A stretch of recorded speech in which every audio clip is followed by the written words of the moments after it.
¿Cuál ha sido la evolución del mercado editorial estos últimos años? Durante los últimos años hemos tenido dos grandes crisis económicas. La crisis financiera de 2008-2014 y la crisis económica provocada por la pandemia del coronavirus en el año 2020. La recuperación de las ventas en el último trimestre de 2020, con facturaciones históricas, permitió recuperar lo perdido durante los meses del confinamiento. El año 2020 fue el año que volvimos a los libros. Aprovechamos para leer aquellos libros que teníamos en casa, volvimos a sumergirnos en novelas que nos abducen y en ensayos que nos abren puertas que ni tan siquiera sabíamos que existían. Volvimos a recuperar el hábito lector. Durante el año 2021 no solo lo mantuvimos, sino que a fuerza de alimentarlo lo hicimos crecer. El libro sigue siendo un actor capital, lleva 500 años en nuestro ser, pero tenemos que ser conscientes de que ya no está solo. Larga vida a los libros. Como bien sabes, durante los últimos años hemos tenido dos grandes crisis económicas.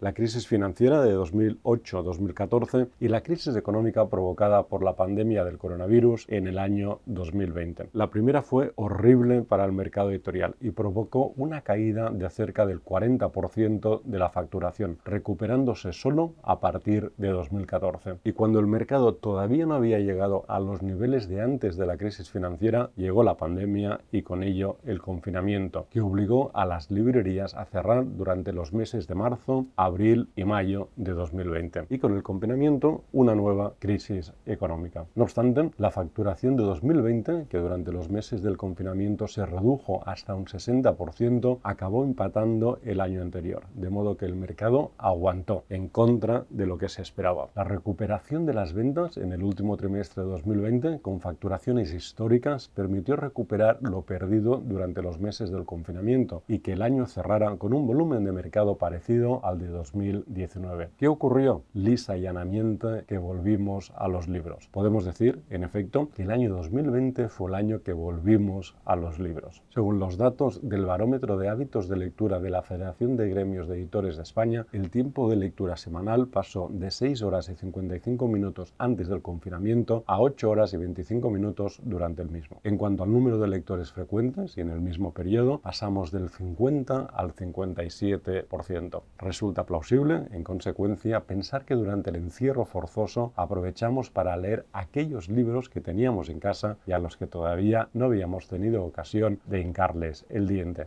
Los japoneses tienen un término para describir este arte tan habitual de comprar más libros de los que buenamente tenemos tiempo de leer. Lo llaman sonduku y con él se refieren a esa pila de libros que va creciendo a medida que vamos recolectando libros en nuestras razzias librescas. También resulta plausible pensar que esta vuelta a los libros hizo renacer una afición que se había resentido con el auge de nuevos modos de entretenimiento y de consulta de información. ¿Cuántos de nosotros habíamos sucumbido durante los años anteriores a la fuerza de atracción de Netflix o a las posibilidades infinitas que nos brinda la pantalla del móvil, dejando para otro momento aquellos libros que queríamos leer? Sea como fuere, lo cierto es que durante el confinamiento volvimos a los libros y con ello volvimos a sumergirnos en novelas que nos abducen y en ensayos que nos abren puertas que ni tan siquiera sabíamos que existían. ¿Y qué ocurre cuando terminamos una novela que hubiéramos deseado que no terminara jamás? Pues que rápidamente queremos empezar otra. ¿Y qué ocurre cuando leemos un ensayo que nos abre las puertas a un campo hasta entonces desconocido? Que queremos otro que siga la misma senda y nos lleve más allá. Esto fue lo que ocurrió durante los meses de primavera y verano de 2020. Volvimos a recuperar el hábito lector y volvimos de vacaciones con la necesidad de, una vez terminado con nuestro sondoku particular, comprar nuevos libros con los que saciar esta renovada necesidad. Lo hicimos lanzándonos en masa a las librerías. En octubre de 2020 el mercado creció un 17% respecto al mismo mes de 2019. En noviembre subió un 22% respecto al mismo mes de 2019 y en diciembre el incremento fue del 41%. Y recordemos, 2019 ya fue un año sin crisis económica ni ninguna restricción grave al comercio. De hecho, había sido un buen año. Lo que ocurrió fue que un año más tarde recuperamos nuestro gusto por la lectura y afianzamos nuestros hábitos lectores. Y dado que un hábito no es algo que uno abandone de la noche a la mañana. Durante el año 2021 no solo lo mantuvimos, sino que a fuerza de alimentarlo lo hicimos crecer. Las ventas crecieron cerca de un 23% respecto a 2020, lo que permitió que el mercado alcanzara el máximo histórico de la última década. Sin incluir libros de texto, y según datos de GfK, en 2021 se facturaron 1.085 millones de euros, una cifra ligeramente superior a los 1.050 millones de 2011. Cabe recordar que entre 2012 y 2020 el mercado nunca superó la barrera de los 1.000 millones de euros. Y en 2022 el mercado siguió creciendo, en concreto un 1,1% respecto a 2021, alcanzando los 1.100 millones de euros, la facturación más alta desde 2011. Pero volvamos a 2008. Como decíamos, la crisis financiera empezó a finales de 2008 y afectó muy gravemente al sector editorial. 2009, 2010, 2011, 2012, 2013 y 2014 fueron los años más duros y con el inicio de 2015 empezó a recuperarse. En 2016 bajó un poco, pues la recuperación todavía no era sólida, y en 2017, 2018 y 2019 el mercado volvió a crecer y lo hizo con unas cuotas del 1-2%. No obstante, todavía no habíamos recuperado los niveles de antes de la crisis, cuando a principios de 2020 llegó el coronavirus. Pero vayamos por partes. Tal y como comentaba antes, entre 2010 y 2015 se produjo una tormenta perfecta en el mundo editorial. Una tormenta perfecta que también vivieron otros sectores, las agencias de viajes, los periódicos, etc. Hay infinidad de sectores donde vemos cosas parecidas. En el caso de las editoriales se juntó, por un lado, la crisis económica y por el otro, el auge de las nuevas tecnologías y los modos de entretenimiento. ¿Qué ocurrió con la crisis económica? La crisis conllevó que los ciudadanos, los lectores, tuviéramos menos poder adquisitivo. Dado que el libro en general no es un objeto de primera necesidad, el ciudadano decidió dejar de comprarlos. Asimismo, el libro es un tipo de producto que compramos a veces simplemente porque nos apetece o porque lo vemos. Es decir, antes de la crisis generalmente íbamos a la librería con la idea de comprar un único libro para nosotros o para regalar a alguien, pero una vez dentro de la librería y de camino a ese libro solíamos ver libros que al final nos acabábamos comprando por una venta por impulso,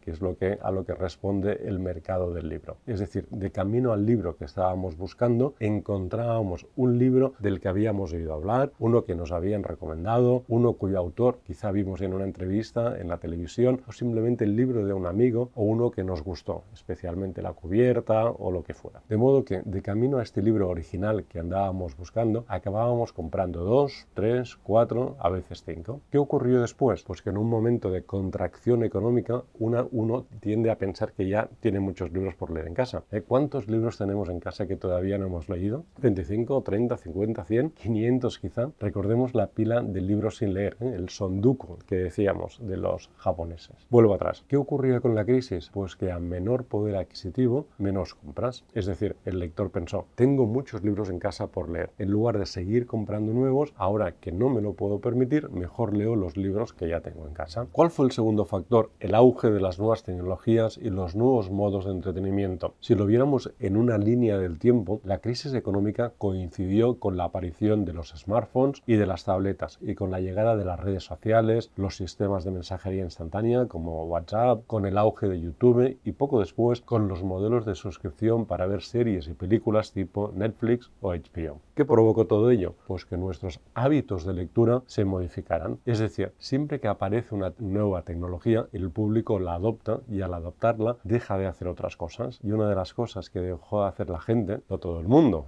afortunadamente, fue leer. Es decir, en aquellos momentos donde uno leía, en el metro, en el autobús de camino al trabajo, en un viaje en tren o en avión, un sábado lluvioso o antes de acostarse. De hecho, estos momentos coinciden con el pico de máxima afluencia en las redes sociales y con el pico de usuarios en las plataformas de streaming. ¿Qué otras cosas cambiaron? Pues que las nuevas tecnologías hicieron que el libro ya no fuera el vehículo de transmisión de conocimiento por excelencia. ¿Qué quiero decir con esto? Pues que desde hace 500 años, con la invención de la imprenta de Gutenberg, el libro ha sido casi el único modo de adquirir conocimiento. Hasta hace muy poco tiempo, los libros eran estos repositorios de conocimiento que estaban accesibles y que en mejor medida te permitían aprender algo nuevo. Sin embargo, ahora hay muchas nuevas formas, no solo de acceder al entretenimiento, sino también a la información. Uno puede leer un libro sobre una temática o puede ver un vídeo de YouTube donde encontrará un tutorial o 1000 sitios más. Pongamos un ejemplo. Imaginemos que estamos en el año 1986. Los más veteranos recordaréis que ese año en España pasó el cometa Halley. El cometa Halley, todos nos volvimos locos comprando telescopios y yendo al monte a observar, ¿no? Preguntémonos ahora, ¿qué hubiéramos hecho si en el año 86 hubiéramos sentido un repentino interés por la astronomía? Pues lo más probable es que todos nosotros hubiéramos hecho dos cosas, o bien ir a una biblioteca o bien ir